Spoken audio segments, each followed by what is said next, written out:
نحمده ونصلي على رسوله الكريم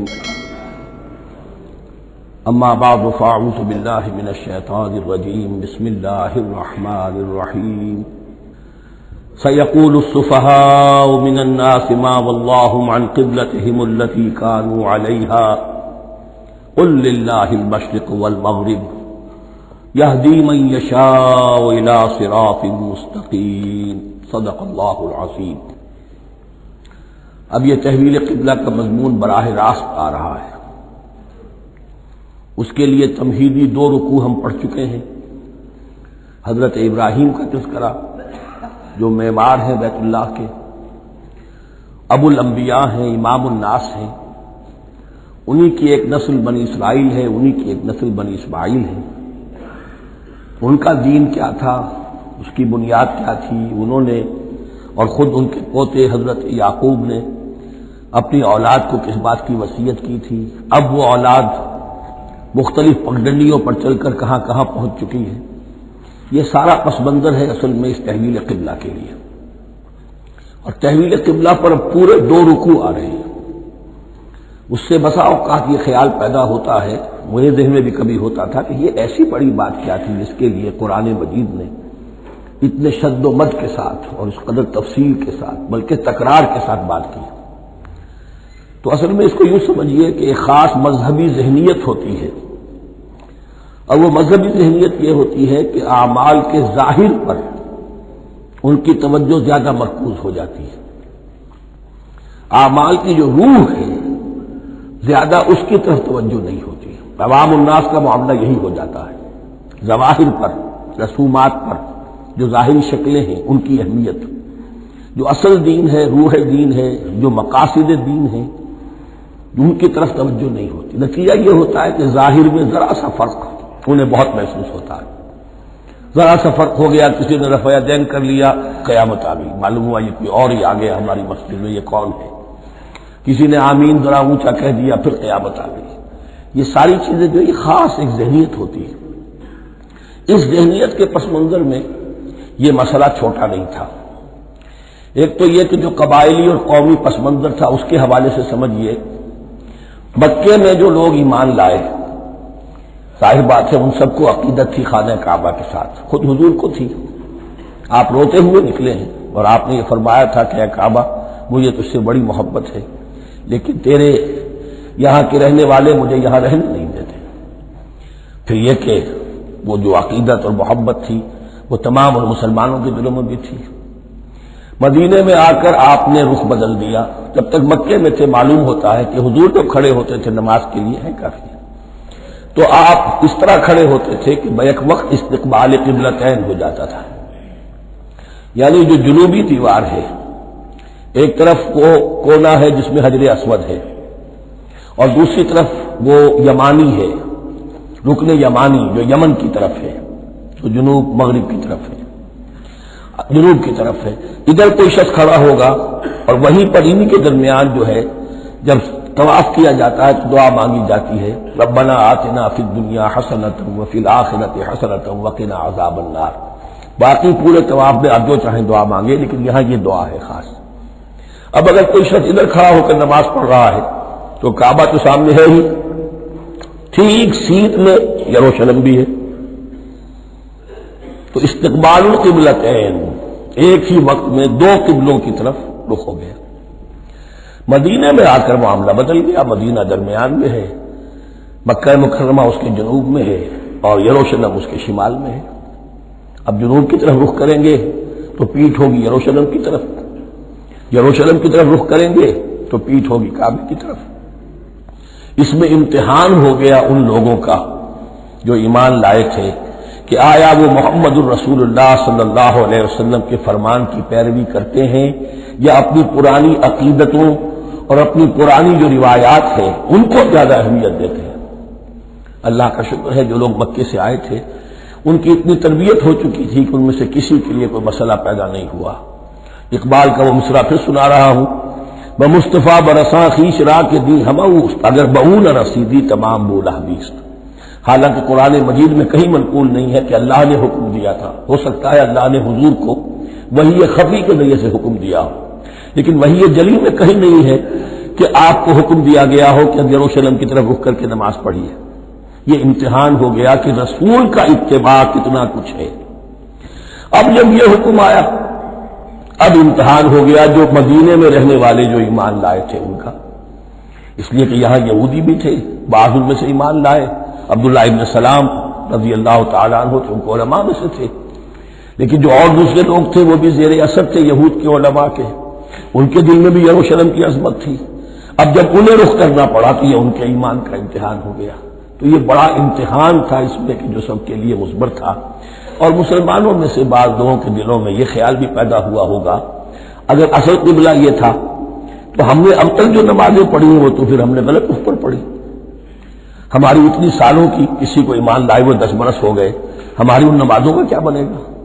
وہ نمازیں ضائع ہو گئی تو نماز تو ایمان کا رکن رکین ہے، تو بڑی تشویش پیدا ہو گئی.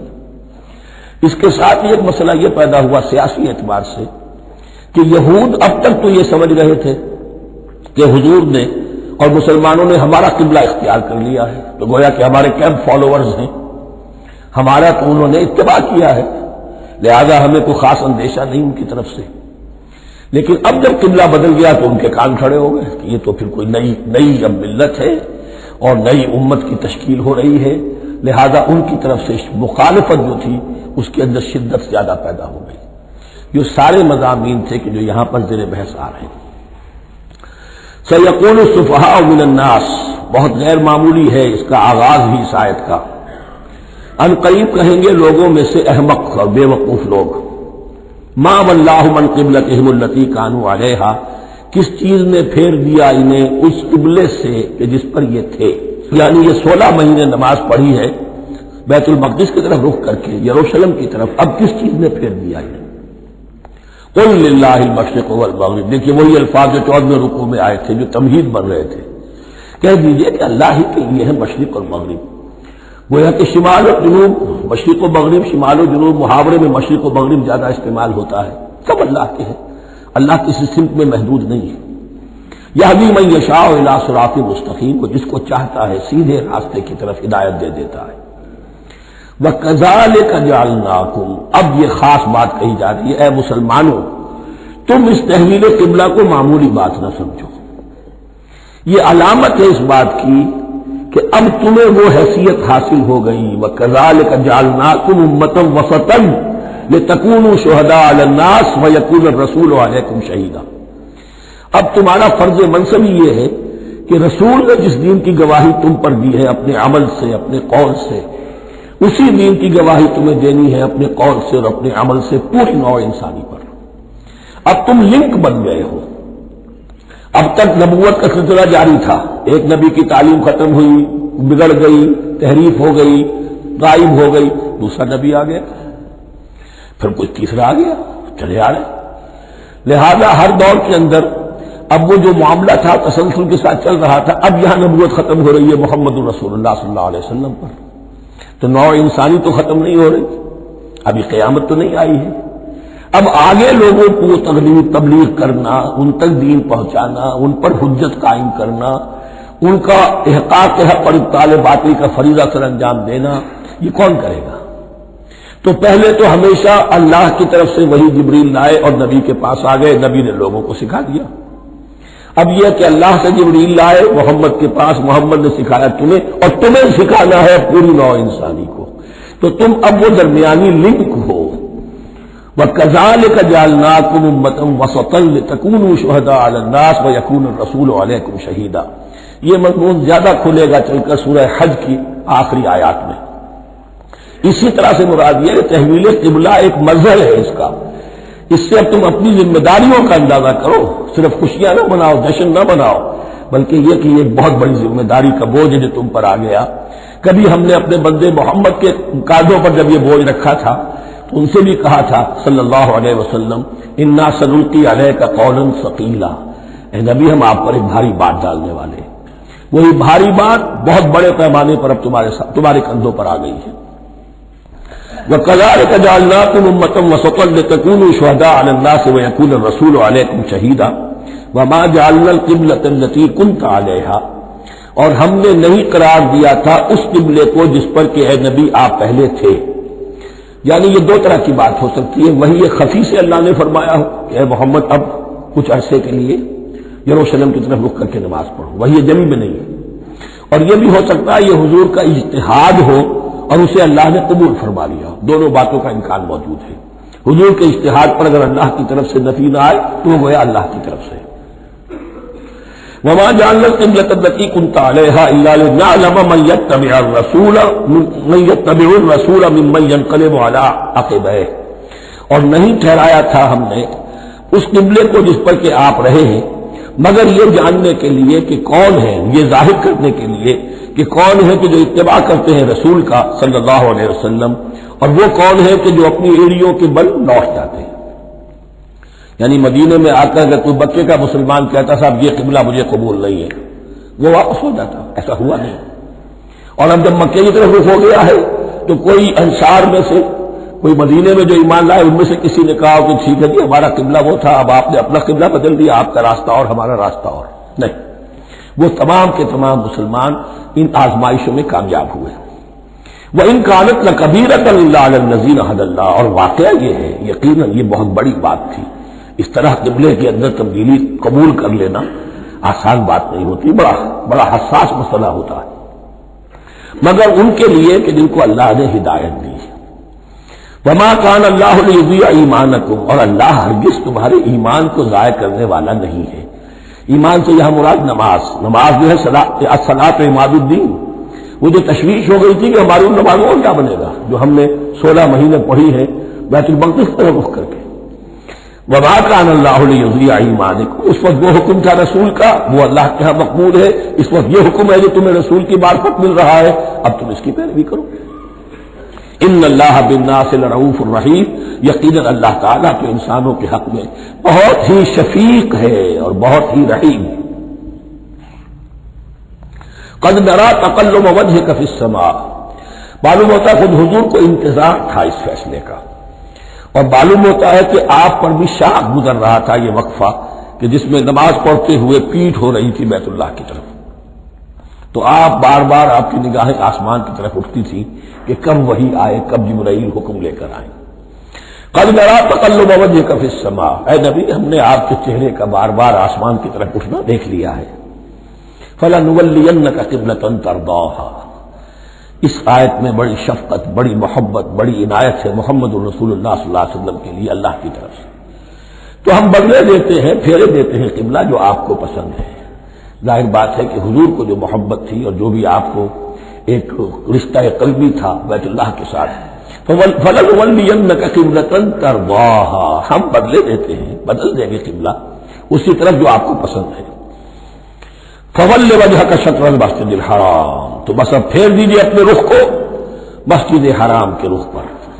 وَحَيْثُ مَا كُنتُمْ، اور مسلمانوں جہاں کہیں بھی تم ہو، مدینے میں ہو یا کہیں اور ہو، مغرب میں ہو، شمال میں ہو، جنوب میں ہو، کہیں ہو، فَوَلُّوا وُجُوهَكُمْ شَطْرَهُ، تو اپنا چہرہ نماز میں اسی کے رخ پر پھیرو. وَإِنَّ الَّذِينَ أُوتُوا الْكِتَابَ لَيَعْلَمُونَ أَنَّهُ الْحَقُّ مِنْ رَبِّهِمْ، اور جن لوگوں کو کتاب دی گئی تھی وہ جانتے ہیں کہ یہ حق ہے ان کے پروردگار کی طرف سے. تورات میں بھی یہ مذکور تھا کہ اصل قبلہ ابراہیمی وہی تھا، اس لیے کہ یروشلم کو تعمیر کیا ہے حضرت ابراہیم سے کوئی 1000 سال کے بعد حضرت سلیمان نے. یہ جو بھی ہیکل سلیمانی ہے کم سے کم 1000 برس کا فصل ہے حضرت ابراہیم میں حضرت سلیمان میں. تو حضرت ابراہیم کا قبلہ کون سا تھا؟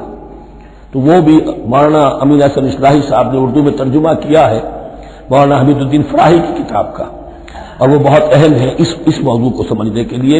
بہت سے مسلمان مفسرین نے بھی اس میں ٹھوکر کھائی ہے. ان الذین اوتوا الکتاب لیعلمون انہ الحق من ربہم وما اللہ بغافل عما یعملون، اور اللہ غافل نہیں ہے اس سے کہ جو وہ کر رہے ہیں. ولئن اتیت الذین اوتوا الکتاب بکل آیۃ ما تبعوا قبلتک، اے نبی آپ ان اہل کتاب کو اگر تمام دلائل بھی دے دیں گے، تمام نشانیاں بھی دکھا دیں گے، تب بھی یہ آپ کے قبلے کی پیروی نہیں کریں گے. وما انت بتابع قبلتہم، اور نہ ہی اب آپ پیروی کرنے والے ہیں ان کے قبلے کی. یہ تو لکم دینکم ولی دین والا معاملہ ہو گیا.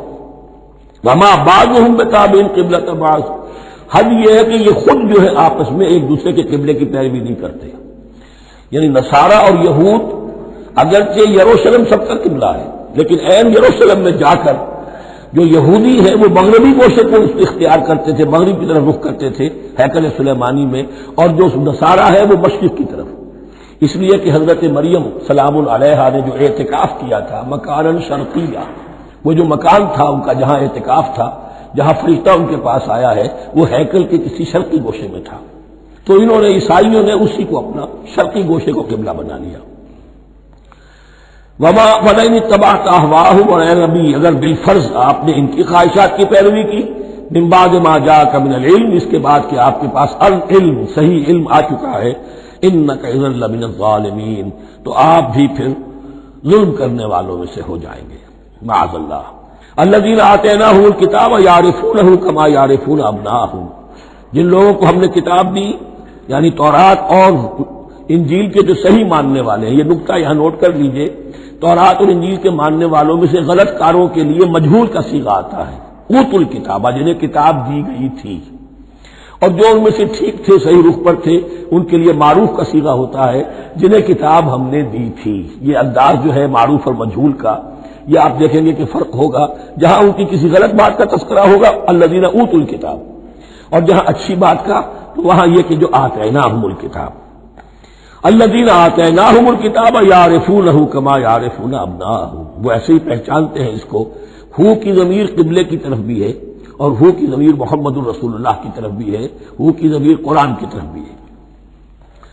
ایسے پہچانتے ہیں جیسے اپنے بیٹوں کو. وَإِنَّ فَرِيقًا مِّنْهُمْ، اور یقیناً ان میں سے گروہ وہ ہے لَيَكْتُمُونَ الْحَقَّ وَهُمْ يَعْلَمُونَ، جو جانتے بوجھتے حق کو چھپاتے ہیں. الحق من ربک، یہ حق ہے آپ کے رب کی طرف سے. فَلَا تَكُونَنَّ مِنَ الْمُمْتَرِينَ، تو آپ ہرگز نہ بنے شک کرنے والوں میں. یہ حضور سے خطاب ہو رہا ہے، اور حضور کی وساطت سے اصل میں ہر مسلمان سے خطاب ہو رہا ہے. یہ بات ان سے کہی جا رہی ہے کہ اس میں کوئی شک اپنے پاس بتانے دو، یہ تو حق ہے تمہارے پروردگار کی طرف سے. وَلِكُلٍّ وِجْهَةٌ هُوَ مُوَلِّيهَا، ہر ایک کے لیے ہم نے ایک رخ معین کر دیا جس کی طرف کہ وہ رخ کرتا ہے. فَاسْتَبِقُوا الْخَيْرَاتِ، تو مسلمانوں تمہارے لیے ایک رخ تو ہم نے معین کر دیا بیت اللہ کا. ایک باطنی رخ کیا ہے؟ نیکیوں میں ایک دوسرے سے آگے بڑھنے کی کوشش کرو. ایک ہے ظاہر، نماز کا ظاہر ہے، آپ نے قبلے کی طرف رخ کر لیا ہے، آپ نے وضو کیا ہے. ایک نماز کا باطن ہے، خشوع ہے، خضوع ہے، حضور قلب حاصل ہے، رقت ہے، معلوم ہے کس کے سامنے حاضری ہے. اسی طریقے سے قبلہ ایک تو یہ ہے جو کہ کعبہ ہے، بیت اللہ ہے، ایک یہ فاستبقوا الخیرات، تم ہر نیکی کے اندر ایک دوسرے سے آگے بڑھنے کی کوشش کرو. اینما تکونوا یاتی بکم اللہ جمیعا، جہاں کہیں بھی ہوگے اللہ تم سب کو لے آئے گا، جمع کر دے گا. ان اللہ علی کل شیء قدیر، یقینا اللہ تعالی ہر چیز پر قادر ہے. ومن حیث خرجت فول وجهک شطر المسجد الحرام، اور جدھر سے بھی آپ کا نکلنا ہو، کہیں سفر کریں، کہیں بھی جائیں، تو آپ اپنا رخ پھیر دیجئے مسجد حرام کی طرف. وانہ للحق من ربک، اور یہ یقیناً حق ہے آپ کے رب کی طرف سے. وما اللہ بغافل عما تعملون، اور اللہ غافل نہیں اس سے کہ جو تم کر رہے ہو. یہاں بظاہر جو ہے کلام حضور سے ہے، اصل میں مسلمانوں سے خطاب ہے بواسطہ محمد صلی اللہ علیہ وسلم. ومن حيث خرجت فول وجهك شطر المسجد الحرام وحيث ما كنتم فولوا وجوهكم شطرا، اور دیکھو جہاں بھی تم نکلو اپنا رخ کرو مسجد حرام کی طرف. امریکہ میں جاؤ تب بھی رخ ہوگا مسجد حرام کی طرف، روس میں جاؤ رخ تمہارا ہوگا مسجد حرام کی طرف. وحيث ما كنتم، اور اے مسلمانوں جہاں کہیں بھی تم ہو، فولوا وجوهكم شطرا، تو اپنے چہروں کو پھیر دو اسی کے رخ پر. لئلا یکون للناس علیکم حجہ، تاکہ نہ رہے لوگوں کے پاس تمہارے خلاف کوئی دلیل. اب اس بات کو سمجھ لیجئے کہ چونکہ تورات میں لکھا ہوا تھا کہ نبی آخر الزمان کا قبلہ کعبہ ہوگا، اگر حضور یہ قبلہ اختیار نہ کرتے تو علماء یہود حجت قائم کرتے مسلمانوں پر کہ دیکھو تورات میں تو یہ لکھا ہے اور انہوں نے وہ اختیار نہیں کیا. تو یہ گویا کہ ان کے اوپر اتمام حجت بھی ہو رہا ہے اور قطع عذر بھی ہو رہا ہے، ان کی حجت کی جڑ بھی کٹ رہی ہے. الا الذین ظلموا منهم، سوائے ان میں سے ان کے جو ظالم ہیں، اعتراض کرنے کے لیے لاکھ انہوں نے پھر بھی ہیلے بہانے بنائی لینے ہیں. فلا تخشوهم، تو مسلمانوں ان سے نہ ڈرو، واخشونی، مجھ سے ڈرو. ولأتم نعمتی علیکم، اور یہ جو تحویل قبلہ ہوئی ہے اور محمد رسول اللہ صلی اللہ علیہ وسلم کی بعثت کی بنیاد پر ایک نئی امت کو شکل دی جا رہی ہے، اور اسے اب امامت الناس سے سرفراز کیا جا رہا ہے۔ وراثت ابراہیمی اب اسے منتقل ہو گئی ہے۔ یہ اس لیے ہے وَلِأُتِمَّ نِعْمَتِي عَلَيْكُمْ، اپنی نعمت میں تم پر اس کا اتمام فرما دوں، مکمل کر دوں، وَلَعَلَّكُمْ تَهْتَدُونَ، اور تاکہ تم ہدایت یافتہ بن جاؤ۔ کما ارسلنا فیکم رسولا، جیسے کہ ہم نے بھیج دیا ہے تم میں ایک رسول۔ اب یہ دعا ابراہیم و اسماعیل یاد کر لیجئے، ربنا وبعث فیہم رسولا منہم یتلو علیہم آیاتک ویعلمہم الکتاب والحکمۃ ویزکیہم۔ اب گویا کہ وہاں تو دعا تھی، اور یہ 3000 سال کے بعد اس دعا کا ظہور ہو رہا ہے بعثت محمدی کی شکل میں۔ کما ارسلنا فیکم رسولا منکم، جیسے کہ ہم نے بھیج دیا ہے تم میں رسول اپنا، تم ہی میں سے، یتلو علیکم آیاتنا، وہ تلاوت کرتا ہے تم پر ہماری آیات، ویزکیکم، تمہیں پاک کرتا ہے، تزکیہ کرتا ہے تمہارا، ویعلمکم الکتاب والحکمہ، اور تمہیں تعلیم دیتا ہے کتاب و حکمت کی، ویعلمکم ما لم تکونوا تعلمون، اور تمہیں تعلیم دے رہا ہے ان چیزوں کی جو تمہیں معلوم نہیں تھی۔ یہاں ایک نقطہ بڑا اہم ہے، حضرت ابراہیم اور اسماعیل کی دعا میں جو ترتیب تھی یہاں اللہ نے اس کو بدل دیا ہے۔ وہاں کیا تھا؟ تلاوت آیات، تعلیم کتاب و حکمت، پھر تزکیہ۔ یہاں کیا ہے؟ تلاوت آیات، پھر تزکیہ، پھر تعلیم کتاب و حکمت۔ اب ظاہر بات ہے کہ حضرت ابراہیم حضرت اسماعیل نے جو بات کہی وہ بھی غلط تو نہیں ہو سکتی، لیکن ہم یہ کہہ سکتے ہیں کہ اس کی امپرووڈ فارم یہ ہے جو اللہ تعالیٰ کی طرف سے دی گئی، اس لیے کہ تزکیہ مقدم ہے۔ اگر نیت صحیح نہیں ہے تو تعلیم کتاب و حکمت مفید نہیں ہوگی، بلکہ گمراہی میں اضافہ ہوگا۔ نیت کج ہے تو گمراہی بڑھتی چلی جائے گی، اور تزکیہ کا حاصل کیا ہے؟ نیت درست ہو جائے، اخلاص، نحن لہ مخلصون۔ اگر یہ نہیں ہے تو جتنا پڑھو گے، جتنے بڑے عالم ہوگے، شیطان بھی بن سکتے ہو۔ بڑے بڑے فتنے عالموں نے اٹھائے ہیں۔ یہ جو دین اکبری تھا یا دین الہی تھا، اکبر کے تو باپ دادا کو کبھی خیال نہیں آ سکتا تھا اس کا۔ یہ پٹی پڑھانے والے کون تھے؟ ابو الفضل اور فیضی جیسے علماء، بہت بڑے علماء۔ اسی طرح غلام احمد قادیانی، اس کو اصل میں جو بھی پٹیاں پڑھائی ہیں وہ تو پڑھائی حکیم نور الدین نے، جو بہت بڑا عالم تھا، اہل حدیث عالم تھا۔ تو در حقیقت بہت بڑا عالم ہوگا، اگر اس کی کج ہو گئی نیت تو اس نے ہی بڑا فتنہ اٹھا دے گا۔ اس پہلو سے تزکیہ مقدم ہے، اور اس کا ثبوت یہ ہے، یہی مضمون سورہ آل عمران میں آیا، یہی مضمون پھر سورہ جمعہ میں آئے گا، وہاں بھی ترتیب یہی ہے۔ تینوں جگہ پر اللہ کی طرف سے ترتیب یہی ہے، یتلو علیکم آیاتنا ویزکیکم، تمہیں ہماری آیات پڑھ کر سنا رہا ہے اور تمہارا تزکیہ کرتا ہے، ویعلمکم الکتاب والحکمہ، اور اس تزکیے کے بعد پھر تعلیم کتاب و حکمت، ویعلمکم ما لم تکونوا تعلمون، اور تمہیں سکھا رہا ہے جو کچھ علم تمہیں حاصل نہیں تھا۔ فاذکرونی اذکرکم، بس مجھے یاد رکھو، میں تمہیں یاد رکھوں گا۔ یہ بہت بڑا میثاق ہے اور بہت بڑا وعدہ ہے، بہت بڑا وعدہ۔ اور یہاں تک حدیث میں پھر اس کی شرح آئی ہے، میرا بندہ اگر مجھے اپنے دل میں یاد کرتا ہے میں بھی اسے اپنے جی میں یاد کرتا ہوں، اور میرا بندہ اگر میرا ذکر کسی محفل میں کرتا ہے تو میں اس سے بہت اعلیٰ محفل میں اس کا ذکر کرتا ہوں۔ اس کی محفل تو بہت بلند و بالا ہے، ملائے اعلیٰ کی محفل ہے، فرشتے ملائکہ مقربین کی محفل ہے۔ خدا خود میرے محفل بود اندر لامکا خسرو، محمد شمع محفل بود شب جائے کہ من بودم۔ اب خسرو کس عالم میں تھے جب یہ شعر کہہ گئے ہیں؟ تو بہرحال ہے تو صحیح، ایک محفل تو ہے، میں اس سے بڑی بہتر محفل میں ان کا تذکرہ کرتا ہوں۔ فاذکرونی اذکرکم واشکروا لی ولا تکفرون، اور میرا شکر کرو، میری نعمتوں کا ادراک کرو، اس کا شعور حاصل کرو، اس پر زبان سے بھی شکر ادا کرو، اپنے عمل سے بھی، جوارح سے بھی ان نعمتوں کا حق ادا کرو۔ یہاں وہ 18 رکوع ختم ہو گئے، نصف اول اس سورہ مبارکہ کا مکمل ہو گیا۔ اب آگے سے خطاب ہے، یا ایھا الذین آمنوا، ایک نئی امت آ گئی، چارٹر اس کا آ گیا۔ کیوں بنایا گیا تمہیں؟ لتکونوا شہداء علی الناس ویکون الرسول علیکم شہیدا، تم اب لنک ہو ہمیشہ ہمیش کے لیے محمد اور پوری نوع انسانی کے درمیان۔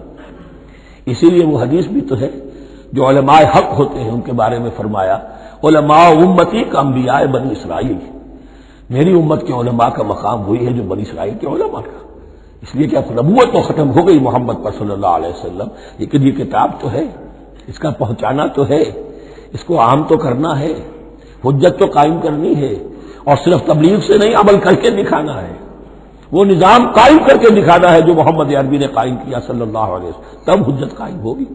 اس کے لیے تمہیں قربانیاں دینی ہوں گی، مشکلیں جھیلنی ہوں گی، جان و مال کا نقصان برداشت کرنا ہوگا، آرام سے گھر بیٹھے ٹھنڈے پیٹوں کفر جگہ نہیں چھوڑ دے گا اور حق نہیں آ جائے گا، کفر کو ہٹانے کے لیے اور باطل کو ختم کرنے کے لیے اور حق کو قائم کرنے کے لیے تن من دھن تمہیں لگانے ہوں گے۔ اب دیکھیے وہ قول آ رہی ہے، یا ایھا الذین آمنوا استعینوا بالصبر والصلاۃ، یہی وہ الفاظ تھے کہ وہ جو 7 آیتیں تھیں جن کو میں نے کہا تھا خطاب میں بنی اسرائیل میں وہ بمنزلہ فاتحہ ہیں، ان میں الفاظ آئے تھے واستعینوا بالصبر والصلاۃ وانھا لکبیرۃ الا علی الخاشعین الذین یظنون انہم ملاقو ربہم وانہم الیہ راجعون۔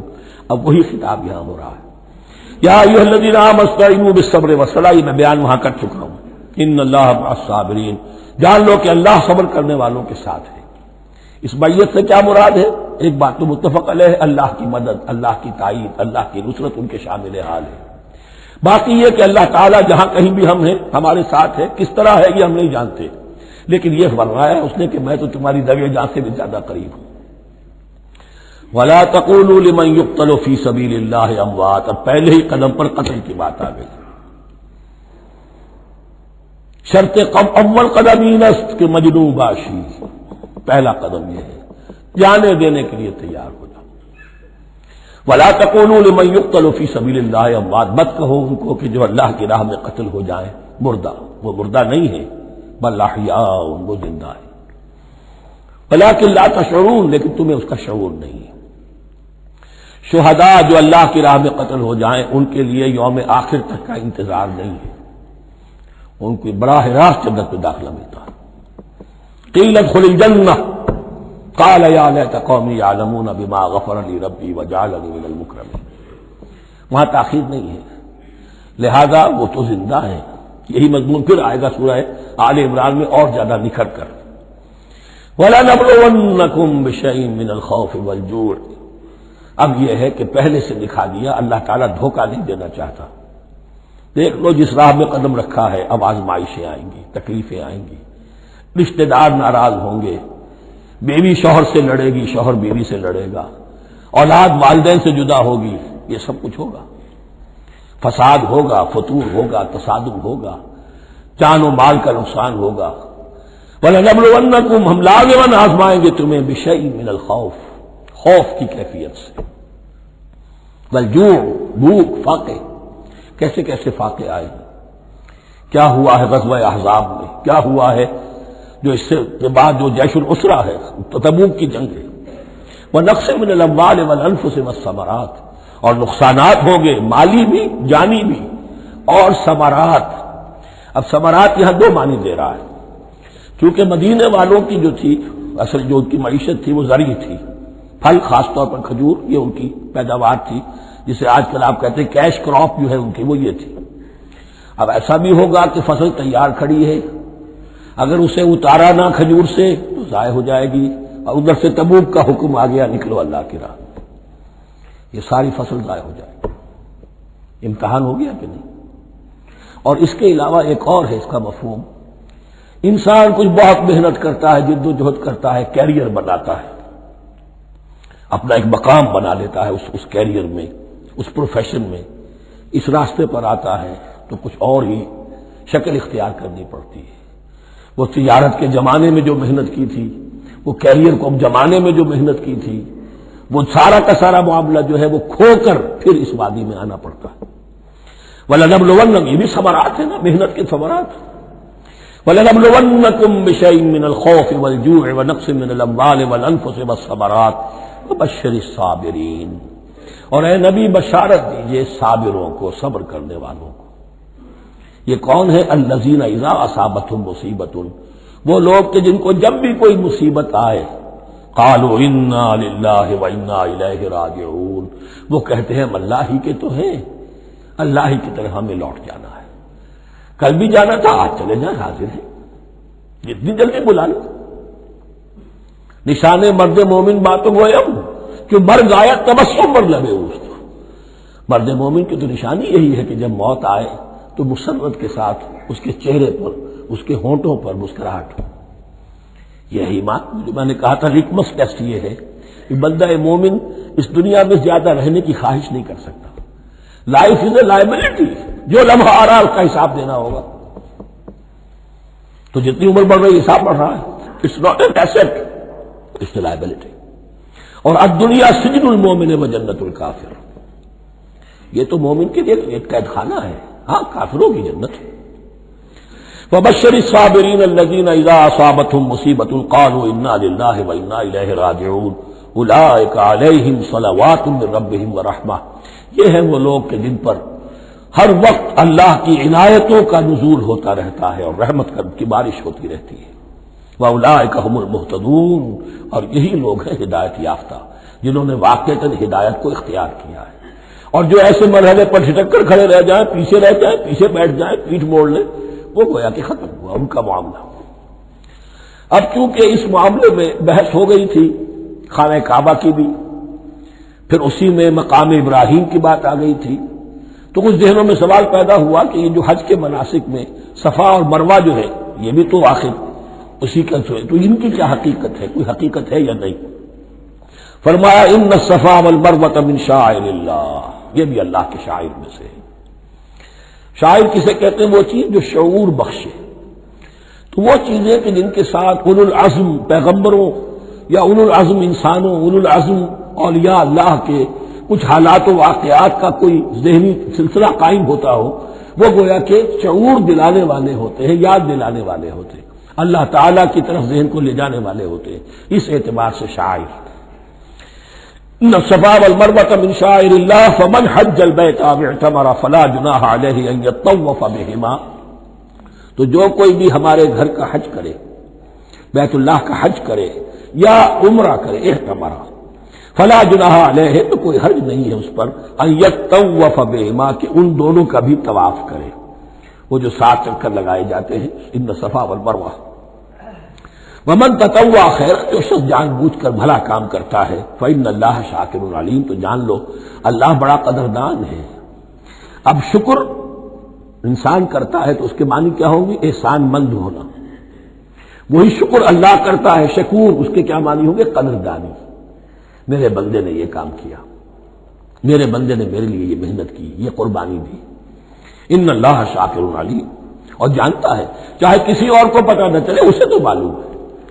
اگر تم نے اللہ کی رضا جوئی کے لیے کسی کو کوئی مالی مدد دی ہے اس حال میں کہ جو کچھ داہنے ہاتھ نے دیا ہے بائیں کو بھی خبر نہیں ہونے دی، خدا یہ کہ کسی اور انسان کے سامنے اس کا تذکرہ ہو، تو اب یہ جو ہے اللہ کے تو علم میں ہے. اگر تو اللہ سے اجر و ثواب چاہتے ہو تو اس کا ڈنڈورا پیٹنے کی کوئی ضرورت نہیں. اور اگر تم نے لوگوں کو دکھانے کے لیے کیا تھا تو وہ تو شرک ہو گئی، لائبلٹی ہو گئی. ان الذین یکتمون ما انزلنا من البینات. اب یہاں پھر کچھ آخری یوں سمجھیے کہ یہ اب جس کو کہتے ہیں موپنگ اپ آپریشن، بات مضمون تو پورا ختم ہو گیا لیکن کچھ نہیں صحیح چیزیں ابھی ہیں سابقہ امت مسلمہ کے بارے میں کہنے کی، وہ مزید ایڈ کی جا رہی ہیں. ان الذین یکتمون ما انزلنا من البینات والہدی من بعد ما بیناہ للناس فی الکتاب اولئک یلعنهم اللہ یلعنهم اللاعنون. یقیناً وہ لوگ جو چھپاتے ہیں اس شے کو جو ہم نے نازل کی ہے بینات میں سے اور ہدایت میں سے، اس کے بعد کہ ہم نے ان کو واضح کر دیا ہے لوگوں کے لیے کتاب میں، وہ لوگ ہیں کہ جن پر لعنت کرتا ہے اللہ اور لعنت کرتے ہیں تمام لعنت کرنے والے. یعنی علم ایک بہت بڑی جو ہے امانت ہے، اس علم کا چھپانا. کتمان حق ہم آیت پڑھ آئے ہیں، وَمَنْ أَظْلَمُ مِمَّنْ يَكْتُمُ شَهَادَةً عِندَهُ مِنَ اللَّهِ. اگر اللہ کی طرف سے کوئی گواہی کسی کے پاس ہے وہ اسے چھپا لے تو اس سے بڑا ظالم کون ہوگا. اب انہی کی وضاحت ہو رہی ہے، کیسی کیسی کھلی شہادتیں تورات اور انجیل میں تھی اور ان کو یہ چھپائے پھر رہے ہیں. ان الذین یکتمون ما انزلنا من البینات والہدی من بعد ما بیناہ للناس فی الکتاب اولئک یلعنهم اللہ یلعنهم اللاعنون الا الذین تابوا واصلحوا وبینوا. سوائے ان کے کہ جو توبہ کرے، رجوع کرے اور اپنی اصلاح کر لے اور اب واضح کرے وہ شے کہ جو انہوں نے چھپائی ہوئی تھی اسے ظاہر کریں. فَأُولَٰئِکَ أَتُوبُ عَلَیْہِمْ، تو ان کی توبہ میں قبول کروں گا اور ان کی طرف میں نگاہ التفات میں اپنی پھر ان کی طرف متوجہ کر دوں گا. وَأَنَا التَّوَّابُ الرَّحِيمُ، اور میں تو ہوں ان توبہ کا قبول کرنے والا اور رحم فرمانے والا. إِنَّ الَّذِينَ كَفَرُوا وَمَاتُوا وَهُمْ كُفَّارٌ، یقیناً جن لوگوں نے کفر کیا اور وہ مرے اسی حال میں کہ کفر پر قائم تھے، اولئک علیہم لعنۃ اللہ والملائکۃ والناس اجمعین، ان پر تو لعنت ہے اللہ کی بھی اور فرشتوں کی بھی اور تمام انسانوں کی بھی. خالدین فیہا، اس لعنت کی کیفیت میں وہ اب ہمیشہ رہیں گے. لا یخفف عنہم العذاب، نہ ان پر سے عذاب کے اندر کوئی کمی کی جائے گی. ولا هم ینظرون، نہ انہیں کوئی مہلت ملے گی کہ عذاب کا تسلسل ذرا سی دیر کے لیے وقفہ ہو جائے، سانس لینے کی مہلت مل جائے. ولا هم ینظرون. وَإِلَٰهُكُمْ إِلَٰهٌ وَاحِدٌ، سن لو تمہارا الہ اور معبود ایک ہی الہ ہے. لا الہ الا هو الرحمن الرحیم، اس کے سوا کوئی الہ نہیں ہے اور وہ رحمان ہے اور رحیم ہے. اب جو آیت آ رہی ہے اس کے پڑھنے سے پہلے ایک بات سمجھ لیجئے کہ یہ جو اب 22 رکوعوں کا مضمون ہم پڑھ رہے ہیں، مجھے یہ بات آج شروع میں واضح کرنی چاہیے تھی. اس میں ترتیب کیا ہے؟ میں پہلے عرض کر چکا ہوں کہ پہلے 18 رکوعوں کی تقسیم ورٹیکل کی ہے ہم نے. 18 کو 4 رکوع ادھر، 10 درمیان میں، پھر 4 ادھر.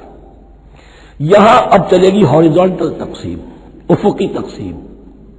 اور اس کی بھی شکل کیا ہے کہ 4 مضامین ہیں کہ جو تانے بانے کے ساتھ بنے ہوئے ہیں، یا 4 لڑیاں ہیں مضمون کی کہ جن کو بٹ کر رسی بنا دیا گیا. وہ 4 مضامین کیا ہیں؟ مسلمانوں سے خطاب میں ان کے لیے عبادات اور احکام اور شرائع، یہ واجب ہے، یہ کرنا ہے، یہ حلال ہے، یہ حرام ہے، نماز فرض ہے، روزہ فرض ہے، وغیرہ وغیرہ. اور 2 لڑیاں جہاد، جہاد بالمال، جہاد بالنفس. جہاد بالنفس کی آخری انتہا قتال ہے، جہاں انسان نقد جال ہاتھ پر رکھ کر، ہتھیلی پر رکھ کر میدان میں حاضر ہو جاتا ہے. جو جنگ میں گیا اس نے اپنے آپ کو موت کے لیے پیش کر دیا، بچ کر آ جائے تو بونس ہے. اس اعتبار سے یہ 4 جنگ ہیں. شریعت کو 2 حصوں میں تقسیم کیجئے، عبادات اور پھر بقیہ احکام شریعت، معاملات، جن میں خاص طور پر شوہر اور بیوی کا تعلق جو ہے وہ سب سے اہم ہے. تمدن انسانی کی بنیاد وہی ہے.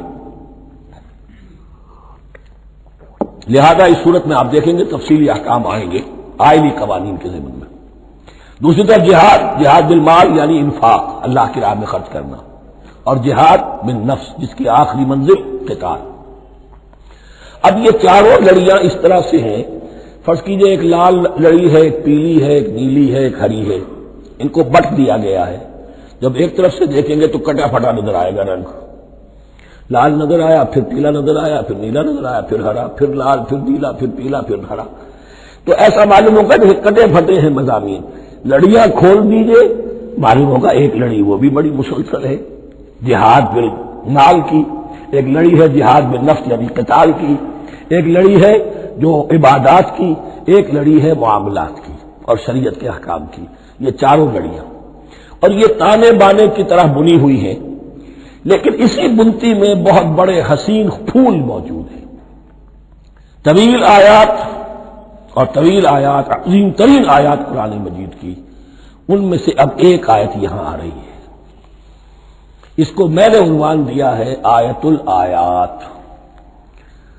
ان فی خلق السماوات والارض واختلاف اللیل والنہار والفلک التي تجری فی البحر بما ينفع الناس وما انزل الله من السماء من ماء فاحيا به الارض بعد موتها وبث فيها من كل دابة وتصريف الرياح والسحاب المسخر بين السماء والارض لآيات لقوم يعقلون.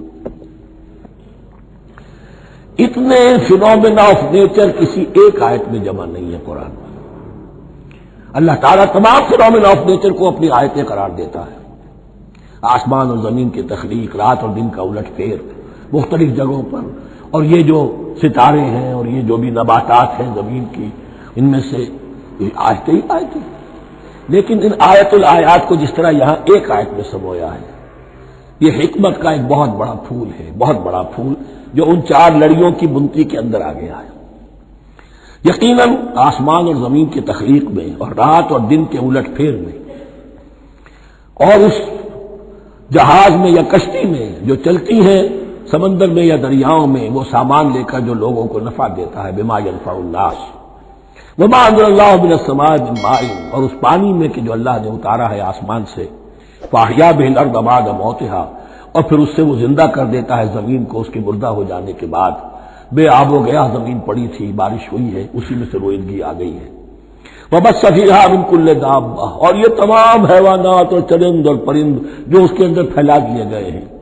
وتصریف الریاح ہے، اور یہ ہواؤں کا چلنا جو ہے، کبھی پروا چل رہی ہے، کبھی پچھمی چل رہی ہے، کبھی مشرق سے آ رہی ہے، کبھی مغرب سے آ رہی ہے، تصریف الریاح ہے۔ والسحاب المسخر بین السماء والارض، اور ان بادلوں میں کہ جو معلق کر دیے گئے آسمان اور زمین کے درمیان۔ لآیات لقوم یعقلون، ان سب میں آیات ہیں، نشانیاں ہیں ان لوگوں کے لیے جو عقل سے کام لیں۔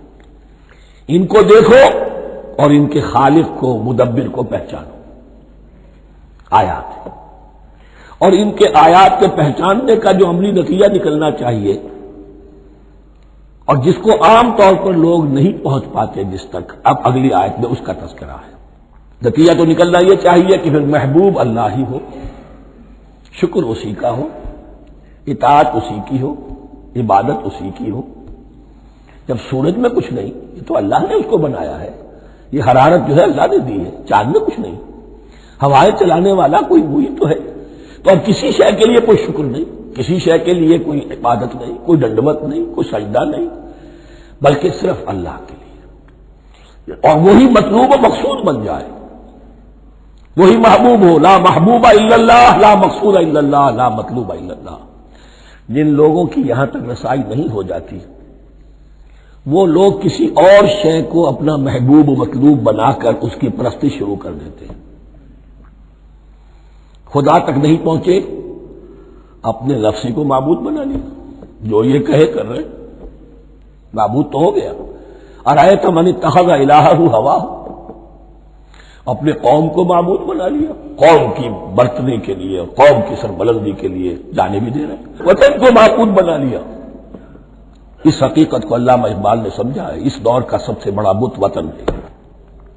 اس دور میں میں اور ہے، جام اور ہے، جم اور، ساقی نے بنا کی روش لطف و ستم اور، تہذیب کے آذر نے ترشوائے صنم اور، مسلم نے بھی تعمیر کیا اپنا حرم اور، ان تازہ خداؤں میں بڑا سب سے وطن ہے، جو پیرہن اس کا ہے وہ مذہب کا کفن ہے۔ نیشنلزم، ٹیریٹوریل، وطنی قومیت، وطن کی جے، یہ معبود بنائے بیٹھے۔ تو اب یہاں سنیے، ومن الناس، اور لوگوں میں سے کچھ ایسے بھی ہیں، من یتخذ من دون اللہ اندادا، جو اللہ کو چھوڑ کر کچھ اور چیزوں کو اس کا مد مقابل بنا دیتے ہیں۔ وطن کو بنا لیا، قوم کو بنا لیا، ہیومنزم، انسانیت، نوع انسانی، ہم اس کے خدمتگار ہیں، ہم اس کی بہتری کے لیے کام کر رہے ہیں، یہ بھی ایک معبود بن گیا۔ اور سب سے گھٹیا انسان وہ ہے کہ اپنے ہی حسن کا دیوانہ بنا پھرتا ہوں، اپنا ہی نفس ہے، اسی کے گر چکر لگا رہا ہے، وہی حریم ہے اس کا، وہی حرم ہے اس کا، اور وہ طواف کر رہا ہے اپنے نفس کا، تو وہ بھی تو اس کا ایک معبود ہے۔ لوگوں میں سے وہ بھی ہیں کہ جو اللہ کو چھوڑ کر کسی اور چیز کو اس کا مد مقابل بنا دیتے ہیں۔ یحبونہم کحب اللہ، اور ان سے محبت کرنے لگتے ہیں جیسی کہ اللہ سے کرنی چاہیے۔ یہ فلسفہ ہے اصل میں، ہندی میں سے آدرش کہتے ہیں، عربی میں نصب العین، انگلش میں آئیڈیل۔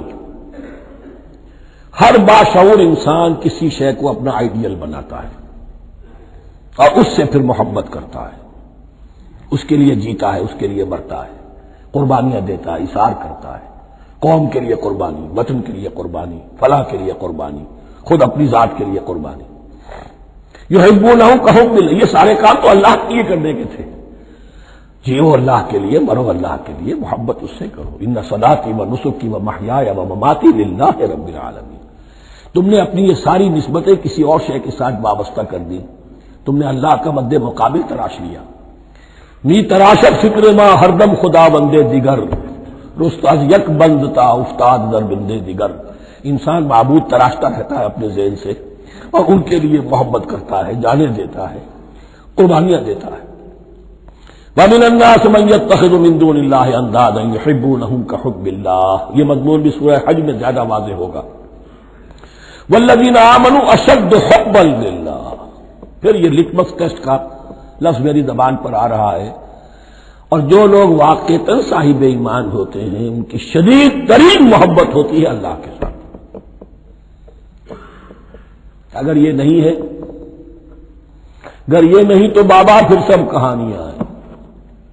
کوئی شے اللہ سے زیادہ محبوب ہو گئی وہ تمہاری معبود ہے، تم نے اللہ کو چھوڑ دیا، چاہے وہ دولت ہی ہے، چاہے اس عبد الدینار و عبد الدرہم، ہلاک اور برباد ہو جائے درہم و دینار کا بندہ۔ نام عبد الرحمن ہے، حقیقت میں عبد الدینار ہے۔ دینار آنا چاہیے، حرام سے آئے، حلال سے آئے، جائز سے آئے، ناجائز سے آئے، تو معبود اللہ نہیں ہے، معبود دینار ہے۔ ہندو نے یہ کیا کہ لکشمی دیوی کی ایک مورتی بنا کر پوجنا شروع کر دیا، یہ لکشمی دیوی اگر ذرا مہربان ہو جائے گی دولت آ جائے گی۔ ہم نے کہا ہٹاؤ اس درمیان کے لنک کو، سیدھے ہی دولت کو کیوں نہ پوجو، پیٹرو ڈالر کو پوجو، ڈالر کو پوجو، ترک وطن کرو، ماں باپ کو چھوڑو یہاں سے سکتا ہوا کہ مر رہے ہیں اور کوئی ان کا بیٹا ان کی بیٹی ان کے پاس نہیں، کس لیے؟ ڈالر۔ کون معبود ہوا؟ وَمِنَ النَّاسِ مَن يَتَّخِذُ مِن دُونِ اللَّهِ أَندَادًا يُحِبُّونَهُم كَحُبِّ اللَّهِ وَالَّذِينَ آمَنُوا أَشَدُّ حُبًّا لِلَّهِ وَلَوْ يَرَى الَّذِينَ ظَلَمُوا إِذْ يَرَوْنَ الْعَذَابَ أَنَّ الْقُوَّةَ لِلَّهِ جَمِيعًا، اور کاش کہ دیکھ لیتے یہ لوگ جو اس شرک میں اور اس گناہ میں مبتلا ہیں، ظلم شرک کے معنی، جب وہ دیکھیں گے عذاب کو اور یہ بات واضح ہو جائے گی کہ قوت تو ساری کی ساری اللہ کے ہاتھ میں ہے، کسی کے پاس کچھ نہیں۔ وَأَنَّ اللَّهَ شَدِيدُ الْعِقَابِ، اور یہ کہ اللہ سزا شدید العذاب، اللہ سزا دینے میں بہت سخت ہے۔ اس وقت آنکھ کھلے گی تو فائدہ کیا ہوگا؟ اب آنکھ کھلے تو فائدہ ہے۔ استبرأ الذین اتبعوا من الذین اتبعوا، اب انسانی معاشرے کے اندر یہ ہوتا ہے، کچھ لوگ ہوتے ہیں لیڈر لوگ جو اپنے پیچھے لوگوں کو لگا لیتے ہیں، چاہے ڈیماگوگس ہوں، چاہے مذہبی جو ہے وہ مسندوں کے والی ہوں، اپنے پیچھے لگاتے ہیں، اور ان کے پیچھے لگنے والے جو ہیں وہ یہ سمجھتے ہوئے ان کی عزت بھی ہے، ان کا احترام بھی ہے، ان کے نیچے دبے بھی ہوئے، ان کا پیچھے پیچھے چلتے ہیں۔ قیامت کے دن وہ تبرہ کریں گے کہ تم نے ہمیں مروایا، ہم تمہاری پیروی کرتے رہے، ہم نے سمجھا تم جو کہہ رہے ہیں وہ ٹھیک ہے، ہم نے تمہیں اپنا لیڈر مانا۔ اب وہ اعلان برات کریں گے، اللہ ہمارا ان سے کوئی تعلق نہیں۔ استبرأ الذین اتبعوا، اور اس کے جواب میں پھر وہ کریں گے ہمارا تم سے کوئی تعلق نہیں۔ اس روز کے جن لوگوں کا اتباع کیا گیا تھا دنیا میں، لیڈر لوگ، وہ ان لوگوں سے جنہوں نے پیروی کی تھی ان سے تبرہ کریں گے۔ وَرَأَوُا الْعَذَابَ وَتَقَطَّعَتْ بِهِمُ الْأَسْبَابُ، اور وہ دیکھ لیں گے عذاب کو، نگاہوں کے سامنے جہنم آ جائے گی اور تمام رشتے منقطع ہو جائیں گے۔ یوم یفر المرء من اخیہ وامہ وابیہ وصاحبتہ وبنیہ لکل امرئ منہم یومئذ شأن یغنیہ یود المجرم لو یفتدی من عذاب یومئذ ببنیہ وصاحبتہ واخیہ وفصیلتہ التی تؤویہ ومن فی الارض جمیعا ثم ینجیہ۔ ہر انسان چاہے گا میرے باپ کو، بیٹے کو، بھائی کو، ماں کو، بیوی کو، اولاد کو، تمام انسانوں کو چھوڑ دو جہنم میں، خدا کے لیے کسی طرح مجھے بچا لو۔ تقطعت بہم الاسباب، سارے رشتے منقطع ہو جائیں گے جن رشتوں کی وجہ سے حرام کو حلال اور حلال کو حرام کر رہے ہو، جن کی دلجوئی کے لیے حرام کی کمائی کرتے ہو، جن کی دلجوئی کے لیے دین کے راستے سے آگے نہیں بڑھ رہے ہو، دین کے راستے میں بیوی ناراض نہ ہو جائے، گھر والے ناراض نہ ہو جائے، بتقطعت بہم الاسباب، یہ سارے رشتے یہیں تک کے لیے ختم ہو جائیں۔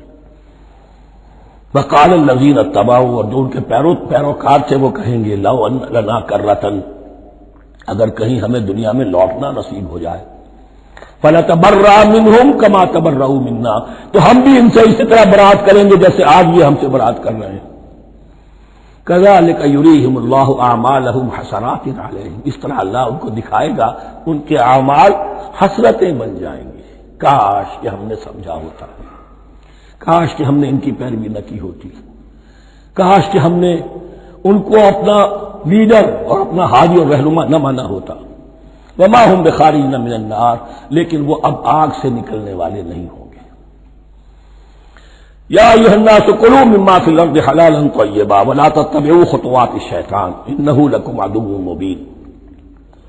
اے لوگو، زمین میں جو کچھ حلال اور طیب ہے، حلال ہے اور پاک ہے، صاف ستھری چیز اور حلال چیز، وہ کھاؤ، اور شیطان کے نقش قدم کی پیروی نہ کرو، انہ لکم عدو مبین، یقیناً وہ تمہارے لیے کھلا دشمن ہے۔ یہ بحث اصل میں کھلے گی سورہ انعام میں جا کر۔ وہاں عرب میں یہ رواج تھا، بتوں کے نام پر کوئی جانور چھوڑ دیتے تھے، اس ہندوؤں میں بھی تھی رواج، ہم نے تو بچپن میں دیکھا ہے، کوئی سانڈ چھوڑ دیا، کسی کے کان جو ہے وہ چیر دیے، یہ فلاں بت کے لیے ہے، فلاں دیوی کے لیے ہے۔ اب اسے کوئی کچھ نہیں کہہ سکتا تھا، وہ جہاں چاہے وہ منہ مارے جا کر ان کا، اور پھر ان کا ظاہر بات ہے ان کا گوشت کیسے کھایا جا سکتا تھا۔ تو عرب میں بھی یہ رواج تھے، اور ابھی تک اس کے کچھ نہ کچھ ریزیڈول ایفیکٹس تھے۔ آباء و اجداد کی جو رسمیں چلی آ رہی ہوں وہ آسانی سے جو ہے وہ چھوٹتی نہیں ہے، کچھ نہ کچھ اثرات رہتے ہیں، جیسے آج تک ہمارے ہاں ہندوانہ اثرات موجود ہیں۔ تو ایسے لوگوں سے کہا جا رہا کہ یہ تمام حرمتیں جو تمہارے ان لوگوں نے مشرکین نے بنا لی تھی، یہ جانور حرام، یہ جانور حرام ہو گیا، اسے فلاں کے نام پر نامزد کیا ہے، اس اونٹ کی جو ہے اتنی اونٹنیوں کے ساتھ جفتی ہو چکی ہے، اب بس اس کو خالی کر دو، چھوڑ دو، نہ اس کے اوپر سواری کی جائے گی اور نہ اس کا گوشت کھایا جائے گا، یہ کوئی نہیں ہے۔ جو چیز حلال ہے اصلاً اور طیب ہے، کھاؤ۔ انما یامرکم بالسوء والفحشاء، یقیناً شیطان تمہیں حکم دیتا ہے بدی کا اور بے حیائی کا، وان تقولوا علی اللہ ما لا تعلمون، اور اس کا کہ تم کہو اللہ کی طرف نسبت کر کے جو تم جانتے نہیں ہو، کہ اللہ نے حرام کیا۔ بھائی تمہیں کہاں معلوم؟ کوئی دلیل لاؤ، کسی کتاب میں دکھاؤ کہ اللہ نے یہ چیز حرام کر دی۔ وَإِذَا قِيلَ لَهُمُ اتَّبِعُوا مَا أَنزَلَ اللَّهُ قَالُوا بَلْ نَتَّبِعُ مَا أَلْفَيْنَا عَلَيْهِ آبَاءَنَا، اور جب ان سے کہا جاتا ہے اتباع کرو اس کی جو اللہ نے نازل کیا ہے، قالوا، وہ کہتے ہیں بل نتبع ما ألفينا عليه آباءنا، ہم تو پیروی کریں گے اس کی جس پر ہم نے پایا اپنے آباء و اجداد کو۔ اما لو كان آباؤهم لا يعقلون شيئا ولا يهتدون، کیا وہ اپنے آباء و اجداد ہی کی پیروی کرتے رہیں گے، خواہ ان کے آباء و اجداد نہ کسی بات کو سمجھ پائے ہوں نہ ہدایت یافتہ ہوئے۔ میں نے عرض کر دیا تھا کہ سورہ بقرہ میں جہاں دعوت تیسرے رکوع کی پہلی آیت شروع ہوئی، یا ایھا الناس اعبدوا ربکم الذی خلقکم والذین من قبلکم لعلکم تعقلون، وہ بھی تو مخلوق تھے جیسے تم مخلوق ہو، تم سے خطا ہو سکتی ہے، ان سے بھی ہوئی، تم غلطی کر سکتے ہو، انہوں نے بھی کی۔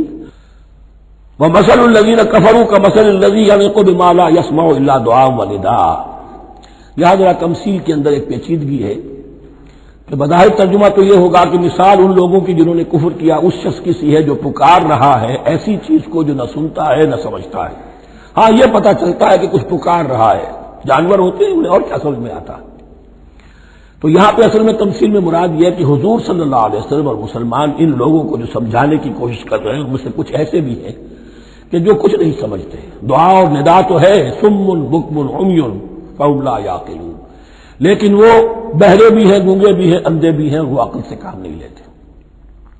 یا ایھا الذین آمنوا کلوا من طیبات ما رزقناکم، اے اہل ایمان کھاؤ ان تمام پاکیزہ چیزوں میں سے جو ہم نے تمہیں دی ہیں، واشکروا للہ، اللہ کا شکر ادا کرو، ان کنتم ایاہ تعبدون، اگر تم واقعتاً اسی کی عبادت کرنے والے ہو۔ جیسا کہ میں نے عرض کیا سورہ الانعام میں یہ ساری چیزیں آئیں گی اور تفصیل سے۔ انما حرم علیکم المیتۃ والدم ولحم الخنزیر وما اہل بہ لغیر اللہ، بنیادی طور پر اللہ تعالی نے وہ کھانے کے جو اہل عرب میں اس وقت رائج تھے ان میں سے 4 چیزوں کی حرمت کا اعلان کیا ہے بار بار، مکی صورتوں میں بار بار ہوا ہے اور یہاں پھر یہ مدنی صورت کے اندر گویا کہ آخری بار۔ انما حرم علیکم، آخری بار نہیں بلکہ یہ پھر سورہ مائدہ میں پھر آئے گا مضمون، انما حرم علیکم المیتۃ، اللہ نے تم پر حرام کیا مردار کو، جو اپنی آپ موت مر گیا، ذبح نہیں کیا گیا، والدم، اور خون حرام ہے، نجس ہے۔ اسی لیے جو ذبح کرنے کا ہمارا طریقہ ہے وہ یہ ہے کہ صرف گردن کو کاٹا جائے تاکہ اس میں شریانے وغیرہ کٹ جائے اور اکثر جو ہے خون جسم کا نکل جائے۔ اگر جھٹکا کیا جائے جیسے سکھ کرتے تھے، ایک ہی تلوار کے وار سے گردن اڑا دی بکری کی، یا یہ کہ جیسے کہ یورپ وغیرہ میں ہوتا ہے، تو پھر وہ خون اندر رہ جاتا ہے جسم کے، اس کے اندر پھر وہ اینٹھن نہیں ہوتی اس